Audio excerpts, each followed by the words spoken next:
Hello, my friends. Welcome to the show. Today we are doing something interesting. Today we are doing rules for radicals, Karl Marx. So we're talking communism. Okay, everybody knows I hate communism. So, so it is important that I substantiate my hatred with. with at least attending to the facts. Okay, so yeah, I do need at least to attend to the facts and examine the issues correctly. Examine the issues correctly. Well, this is very close to my heart because because I'm from Zimbabwe, right? And it just irks me. It hurts me very much to see my fellow countrymen. Like I said last week, right? I believe in the devil, right? I believe in the devil. I believe you have to see the devil. You have to see him wearing his clothes, whether they are blue, whether they are white, whether they are black. You have to see the devil, right? You've got to see him every single time. You can't not see the devil, right? So to me, I feel like people in Zimbabwe, and even here in Australia, people don't see the devil. And it worries me when people don't see the devil. I'm like, why won't you see the devil? Open your eyes. Open your eyes. The devil is here, right? So you need to see the devil, right? So as my contribution, look, I'm so sad that I'd say that because now someone is going to go away. Yeah, but anyway, I'm going to tell you why I think it's the devil, right? I've just thrown away the whole review. I've thrown away the whole review and I apologize, right? Is it really that bad? Anyway, let's have a look. Yeah, but anyway, that I thought that maybe I should read these two books because one, my mother recommended me to read Rules for Radicals because my mom because my mom loves that book. And how shall I help her? How shall I help her? I can't, right? And my mom's a fantastic human being. Um, yeah, I'm just saying, I'm just giving you what I think about these two books. Okay. So it doesn't really matter. Probably they are not even devilish, right? It's just my opinion, right? And maybe there's no devil, right? So if there's no devil, I'm just paranoid, right? I'm just a paranoid person. And I've never met the devil anyway, right? Never met the devil. And if I met him, I wouldn't know him. So it doesn't matter then. So let's just write this on Facebook, right? And then we can start. Sorry. Another review.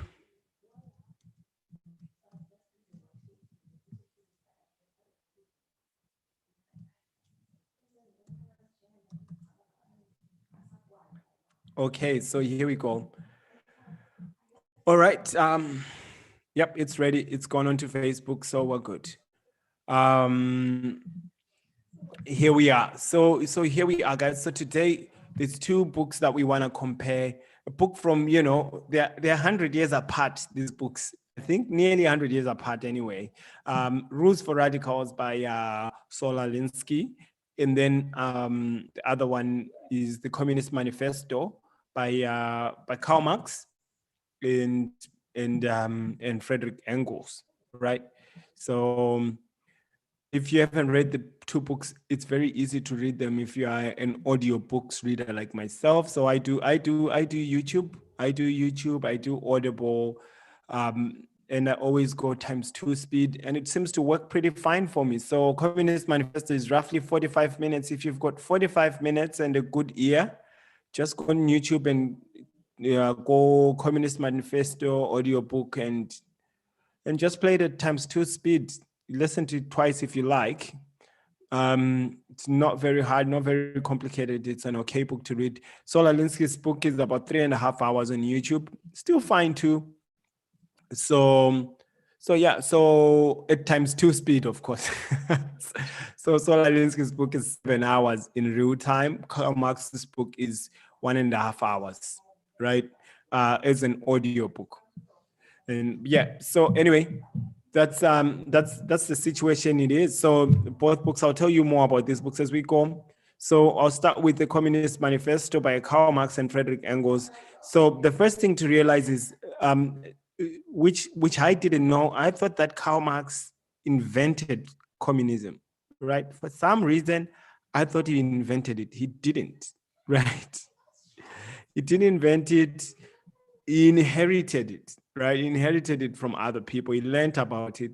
So once upon a time, socialists and communists, those were almost nearly interchangeable words, nearly, right? It's now that, people are like, oh no, I'm more on socialism and less on communism.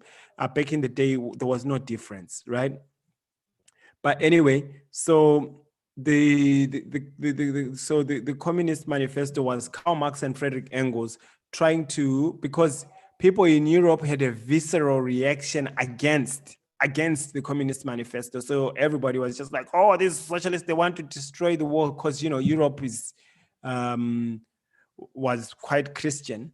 So they were just anything, we just, that's the devil, right? So so anyway, so Karl Marx and Friedrich Engels thought, okay, there's so many different kinds of socialists, and we don't have one real program where we really explain what communism is. And so we are falling victim to people lying about what is communism and all this. So they decided to write a book to explain what communism is, what it stands for, and how it works. And the name of the book is The Communist Manifesto, right? So here we go. So it really, in the Communist Manifesto, what they're looking at is the history, right? They're just looking at history as a history of power dynamics, like as power arguments, right? There's always the king and his servants, there's a landowner and the serfs, and there's, all these different people who are always fighting, right? So basically, there's always the haves and the have-nots, or they have a little, or they have a little, want some more, right? That's how Solar Alinsky puts it. But anyway, that's how Karl Marx analyzes history with Friedrich Engels, right? And they're basically saying, so to me, it doesn't sound like they're saying this is what we should do in order to have the world we want. It's mostly this is what will happen, right? For us to have the world which we want. In other words, Karl Marx and Friedrich Engels thought that the world was going to be a better place in the future when it became communist, but it wasn't going to become communist really by people working hard to make it happen, but simply by people trying to do capitalism as hard as they can. It's going to cause communism. That was Karl Marx's understanding. Just like the feudal states, that's just like feudalism caused capitalism. That's basically the thought process behind. At least that's my understanding of the book, right? And then, so in other words, the capitalist system is going to collapse, or maybe more correctly, evolve into communism, right? It's going to evolve into communism because that will be the only way forward. It will be catastrophic for the bourgeoisie, right? Who is the bourgeoisie? So the classes that are there in the Communist Manifesto, really, it's taking life from now. So bourgeoisie, these are the big business owners, and then you've got the workers. The workers are what he calls the proletariat, right? The workers are what he calls the proletariat. So there's a struggle between the workers and the employers, right? The big business owners. But as the big business owners make more money, it means that the employees get less and less money. That's the way Karl Marx looked at it. And because people would be making less and less money, in the end, it will eventually end up with the people taking over. And then everyone will be equal. That was basically the way it would work. So according to him, it was perfect science. It was going to happen, according to him and Friedrich Engels, right? So it's really analyzing the way people use money and employment and production of things. So that's basically what it's doing in the book. And yeah. And then it's also basically because capitalism, when it's about to collapse, according to Karl Marx, it then goes to another country, discovers another country, or takes over other people's land to keep capitalism growing. That's why they went and took over land in Asia or took over America or took over. It's because capitalism was about to collapse. So then they go and take over somewhere else. That's the way. That's the way. So colonization was a way to continue capitalism. That's the way capital. That's the way. How many times have I said that's the way? That's the way it is. Okay. So anyway, yeah. So every time capitalism is about to collapse, they colonize somewhere else, right? They take over somewhere else. That's the way Karl Marx is looking at it. Yeah, and so to him, this is a scientific process. It's going to happen all over the world, and and in the end, the whole world will be communist, basically. So it's not nationalist, but it's international, right? But what about Saul Alinsky, right? Saul Alinsky's book is really a bit different in the sense that, yes, it's also a class struggle, right? It's also a class struggle kind of book. But in this book, the difference is it's about how people can organize in their community to get changes done by the powers that be, whether it may be the business owners or it's the government or the city council or anything like that. It's a book giving people rules on how to do it. The name of the book is Rules for Radicals, right? I've already said that. So it's certainly a much more practical, much more pragmatic book, and even more enjoyable book, I think, than the Communist Manifesto, right? So it talks about the power dynamics and how to manipulate those power dynamics for the benefit of your group, right? So basically everything is about power, right? So it's about how you can, it's not even about power, but the perception of power, right? So how you can make yourself look bigger and better than you really are. That's what the book is all about, right? So Saul Alinsky is just basically showing you how to puff yourself up so that the powers that be or the big business owners or the government can give you what you want. If you don't do that, they won't negotiate with you, right? So the difference, another difference between these two books, in the Communist Manifesto, it's not that the system has to be changed. It's like the system has to run its course and then it will collapse. Or maybe change into communism. That's the way the Communist Manifesto looks at it.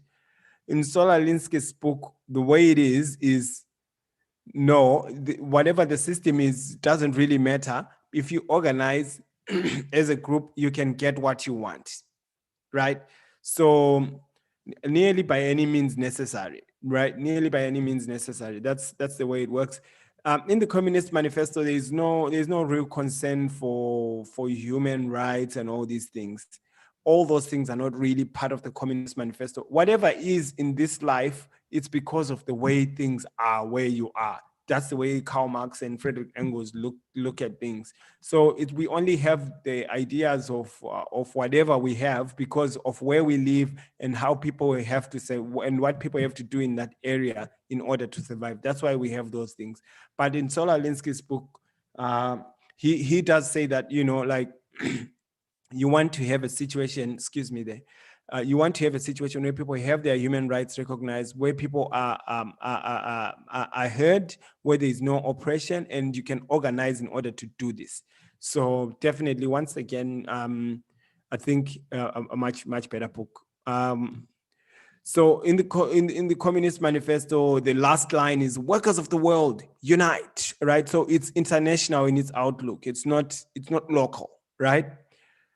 But in Saul Alinsky's book, it's really about your local community, how you can organize people in your local community, it as a group to build coalitions with other people in the community who may belong to a group that's not listened to, who may belong to a group that's oppressed, that's marginalized, that's a little. So I would say it's local and coalitional, right? So it's about building coalitions so that you can force your employer, so that you can force the government to listen to you.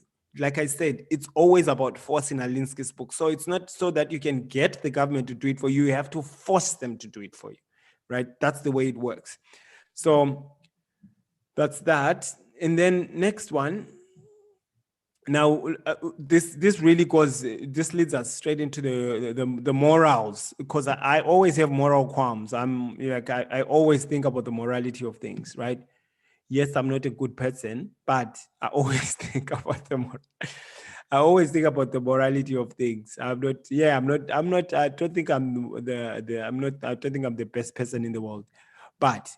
Uh, I would say the Communist Manifesto, is it anti-God? That's what I was told. Right? I was told this book is anti-God. I can't say it's anti-God. I can't say that. But I can say it's anti-family because it explicitly says the only reason why we have families the way they are is because the capitalists want to use us, right? That's why we have families the way they are. Families are just there to support the system. So once the system collapses, there will be new kinds of relationships that will come up. So it's not really bad. It's not that they're against the family. What all they are saying is this: the family is is just there because that's the way it is. So, like I said, in the Communist Manifesto, everything that is there is only there because of where you are and how you and where you were born and how people what people have to do in order to survive in that area. So it's nothing to do with absolute things. There's nothing absolute, I guess. Everything is just basically hung on the fact that that's where you are, and that's what people have to do in order to survive. You need to be part of a family in a capitalist world in order for you to have a better world, a better life. And people need to believe in God in order to be more controlled or something like that, whatever it is. But the Communist Manifesto doesn't discuss the belief in God. But I'm just trying to make sense of the whole thing and say, whatever whatever you believe in, whatever you do, you only do it because that's what the material conditions are on the ground. So you don't really know what it will be like afterwards, right? But definitely it will not be like what it is now. So I can say, yeah, you can argue that it's anti-God, but I think you wouldn't win that argument easily. But anti-family, yes, yes, yes, yes, yes, because yes, he does want the collapse of the family because the family is the one that's supporting the capitalist state, or not the capitalist state, but that's supporting capitalism basically. So, like I said, in this book, there's no need for programs. Yes, there's a gradual flow of how things should happen. Like you outline some things that will happen in the future that will lead to communism, such as, public education and all these things. Yeah, such as public education, central banking, nationalization of land, nationalization of production, factories, and all that. Or he just outlines those things, but he's not saying let's do it so that communism can happen. He's saying these things will happen naturally, and it will, in the end, it will lead to communism.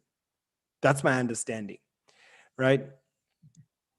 And then so basically the individual is almost passive. It's almost passive in the Communist Manifesto, because the material forces of production and the forces of history are kind of pushing things a certain direction, and all of us, it's almost like you may be in the water, but you're not responsible for the current that the river is swimming, that the river is pushing you in, right? So eventually the current takes you where the current is going, right? If you die, or at least if you're not acting.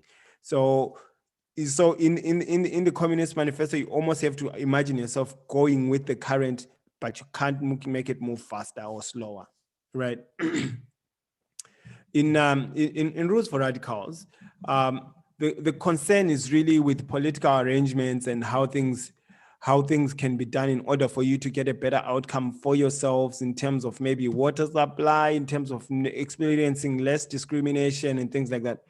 And really the interesting thing about the Sola Alinsky book is he's telling you what is done. He gives you examples of what is done. It tells you what he thinks you should do, and it tells you how exactly not to copy him and how to get the essence out of the book. I think it's really well thought. It's a really well thought book, right? Uh, so So it's very practical in that sense. But it when it comes to family, it doesn't concern itself with family concerns. Its concern is about power relationships between employers and the government and whatever. So family, the thought of family is not really in there, right?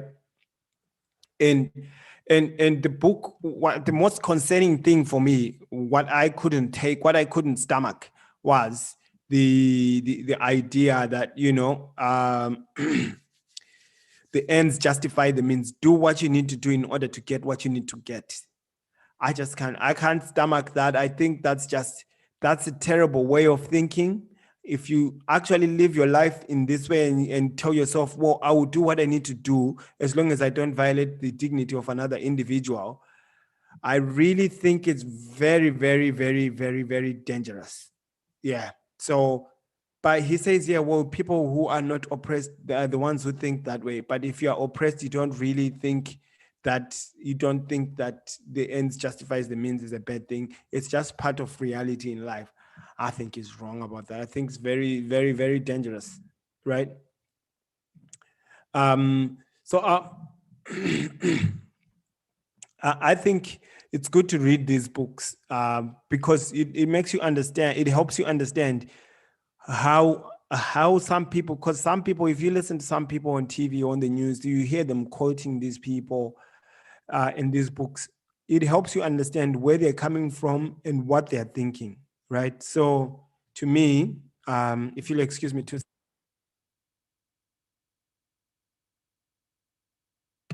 yeah, it helps you understand um, how some people think about these things, and it helps you understand and think clearly about what may be happening in a situation, right? So I'll give you an example, like in the book Rules for Radicals, where he talks about about freezing your target and fighting for what you want, right? Where he says you can't say, well, we just want, there's really just a 2% difference between what we want and what we're getting. What you need to do is say there's 100% difference, or imply that there's 100% difference between what you have and what you want.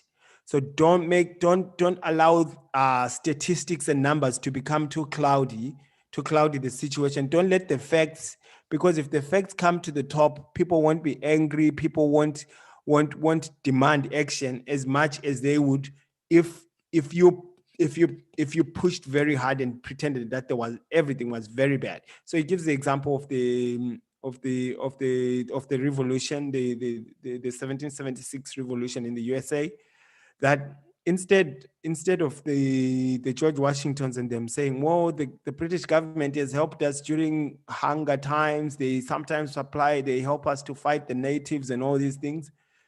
They didn't talk about all that. They just said, well, we're being taxed and we're not being represented. And that was that, right? So they made the king look very, very bad. And they didn't want to talk about the other good things that the British government was doing for them. And according to Alinsky, if they had done this, maybe their revolution would not have been accepted, or at least people would not have been so willing to die and fight for it. That's the idea. So for example, if maybe, let's say, for example, if the police, let's not go there. Yeah, but the point is, if there's a 48-52 difference, a 4% difference between what you want and what you actually have, you need to say it's 100%. You need to say it's 100%. Make it really, really bad so that people can can attend to your needs. Don't don't focus on the facts per se, but really hammer the point home that this is bad, this is bad, this is bad. Get those emotions in there, get people angry so that they can do things, so that you can get what you want, right? And I just thought that was terrible, right? So I think I've given props to the book for being well written, but I think, yes, it is really well clearly laid out bad behavior. I think, even though you want good outcomes, you don't want to get good outcomes by unscrupulous means like this. Like, it's really bad. It's really, really bad to try and get good outcomes by lying, by exaggerating, because what that has is when the facts come to the top, you'll be found out, and you don't know what the blowback will be to that, right?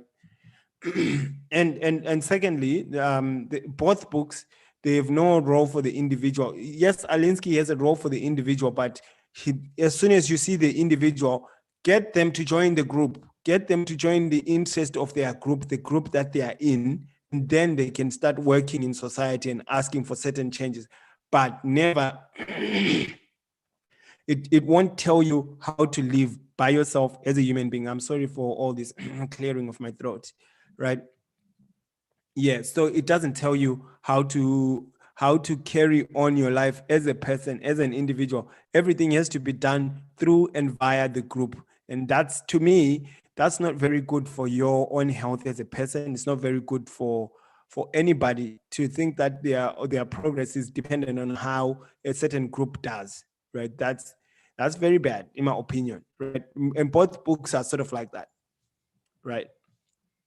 um in both books, I've already talked about how this guy is like, yeah, you can lie, you can do whatever you want in order to get what your outcome is. So both books see morality basically. I think the highest good in both books is equality, right? It is equality, but how you get there. At least the Communist Manifesto doesn't tell you what to do. It just says, well, it will happen naturally, right? But Saul Alinsky is like, yeah, mate, this is what you need to do, right? This is what you need to do. You might need to lie. You might need to disrupt things. You might need to do. There's a lot of bad things that you can do in order to have a good outcome.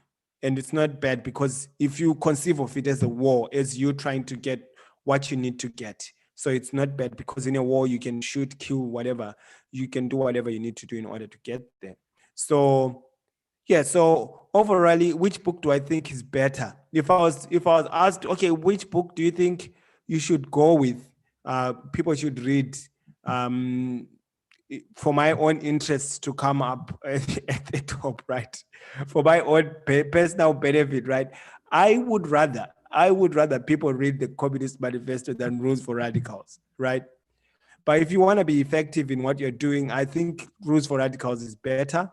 Even though I don't like the book, even though I don't like the way the thinking goes, I think it's well worked out. The Communist Manifesto is poorly worked out, which is why I would want people to read it because it doesn't make sense. Right? Because then they can't do anything, right? And anyway, the book says you can't, right? Whereas this other book is like, yes, you can. And it's bad stuff. It's like, yeah, this is how you do it. This is how you steal a car. This is, like going into details. And I think, no, it's better people read a lie that is not possible to put into practice than people to read a lie or to learn how. It's almost like if someone said, oh, okay, this is how you're going to go and destroy those people. And then they give you some very disorganized thoughts, and another person has a very well planned, evil, detailed thing to do. I would rather people read the less clear stuff, right? So I would say, yeah, sure, read the Communist Manifesto. I would not be worried if someone was reading the Communist Manifesto because it doesn't make sense, right? But the other book, it makes wicked sense, right? It makes wicked sense. So that's why I think I'd rather people read the Communist Manifesto, right? Uh, yeah, and both books really their biggest fault is that they do not understand economics. They do not care for economics, and if you do not care for economics and you do not understand economics, then you are doomed to always end up having oppression. The very thing that you're trying to fight will always resurface because as long as people are not free to buy, trade, sell, own, and do things from a place of freedom rather than from a place of power, and from a place of just individual property rights and individuals having ownership of what they're doing, as long as as long as people are not doing it that way, yeah, there's no good outcomes for that. Yeah, there's no good outcomes for that because once you start doing things in a group, what happens is someone is going to get forced to do, say, believe, act in ways that they don't want to, because it will be said it's better for the group that it happens that way. And if you think that's a good thing, you need to watch my review of the last book that I done. What was the name of that book? The Gulag Archipelago. You need to watch that if you think that's a good thing, because that's a bad thing. It's a very, very bad thing to always end up having to ask people to act in a certain way in order to be part of a group, in order to bring about certain good outcomes. Like they say, I think this will be my last. These two books prove for sure that the road to hell is paved with good intentions. Right? I think that's the right statement to close this thing out. The road to hell is paved with good intentions. Yep, that's it. Thank you very much, guys. See you next time. Hasta la vista, mis amigos.